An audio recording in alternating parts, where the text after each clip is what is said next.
last night the T-Wolves got a good night offensively from Cat and a great night offensively from the face of the league by the trade deadline next year, Ant Edwards, and they won. Defense was better as well. But they don't get that offensive duo consistency the Celtics get with Tatum and Brown, or the Mavs get with Luka and Kyrie. And that's why they're down 3-1 and are not going to reel off 3 straight more wins to win the series. They got here with defense, and it's that defense that sort of bailed on them, or maybe it's just a bad matchup against Dallas. And I think most of it is a bad matchup. Their identity for Minnesota is size and physicality and an emerging star in Ant Edwards. And they're 7-0, by the way. Minnesota in the playoffs when they hold people to 100 or less. What's really interesting, though, about Minnesota, because I think they're really well-constructed, great front office, great coach, is what do they do in the offseason? What is the move they make in the offseason? Because that will tell us who they truly fear going forward, Denver or Dallas. If they move off Karl-Anthony Towns and don't replace him with size, they're telling you they fear Dallas. They fear Luka. Because if you fear Denver, then you either have to keep Karl-Anthony Towns, who is offensively inconsistent, or then replace him with somebody like a Mitchell Robinson with the Knicks. If you made a trade with New York, you got to at least give us Mitchell Robinson. But then you have 2 bigs that don't score, and that probably doesn't beat Jokic.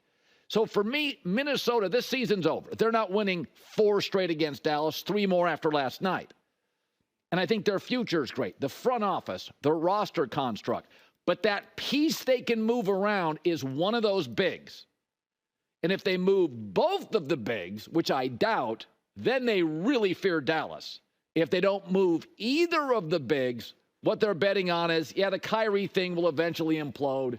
We don't think Kyrie's going to be in the way 5, 6, 7 years, 2, 3, 4 years. He's just on one of his heaters, but eventually he won't feel right above the shoulder. Something will tick him off, like in Cleveland with LeBron, and he'll bail. And he's done that multiple times, where he says he's happy, an hour later he wants out. That was Cleveland. And in Brooklyn, I love everybody. I want out. So my guess is Minnesota views not Dallas, but Denver as the future of the Western Conference, because they view Jokic as less temperamental than Luka, harder to defend. Both are great, but, I mean, there's just nobody out there with Jokic. He's the distributor, the passer, the scorer, the driver. He can run the ball in transition. So I think it'll be interesting to watch what Minnesota does. It'll be a tell. They'll tell you who they fear. Now, Oklahoma City's going to be tough, too. Keep your eye on the Warriors, Lakers, whoever.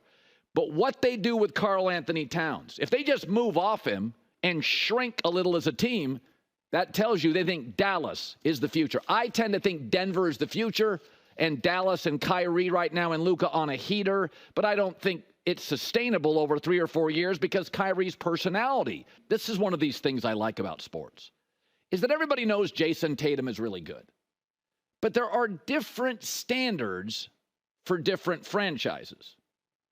I mean, I've said this before. If you do the all-time starting 5 for the Lakers, the logo, Jerry West comes off the bench. It's a different standard to be a Laker. And there's a different standard to be a Celtic.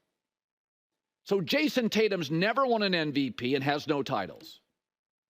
Ooh, 5 All-Star games. That would rank him tied for 13th most in Celtic history. And people keep telling me, Colin, you're very tough on Tatum. He's very young. No, he ain't that young. Luka's younger, Ant's younger, Halliburton's younger. A lot of the stars in the league are younger. He's a veteran now. This is his 7th full season. He plays hard on both ends. He plays virtually every night. He's played 108 playoff games, more than a full season. So he's not really in year 7. He's really at the end of year 8, because those playoff games, those are hard minutes. Ask LeBron. Ask MJ, who aged quickly. The NBA now is harder. Teams play faster. There's more skill. You can't take defensive possessions off. He's not that young. So when I hear people defending Jayson Tatum, we're not criticizing him. We're saying the standards are different. Right now, he is maybe the 5th best forward in Celtic history. Bruh, he ain't Havlicek. He's not Bird or McHale. And Paul Pierce has double the All-Star appearances and a ring.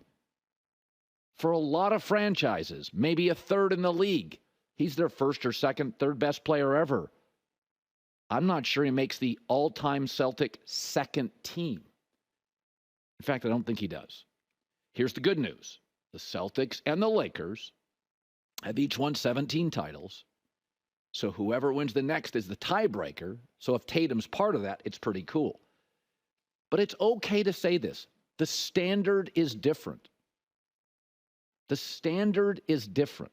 It's like if you go to Harvard or Yale and you become president of the United States, cool. You're our 14th, I think. Maybe it's 15th.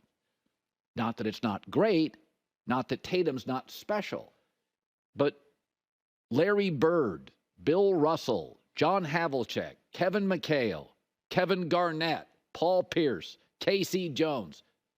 I mean, you start going down the list here. The Yankees, it's different. A-Rod was the best player in the game. And you know what the Yankees told him? Hey, can you move over to third base? We got a guy named Jeter.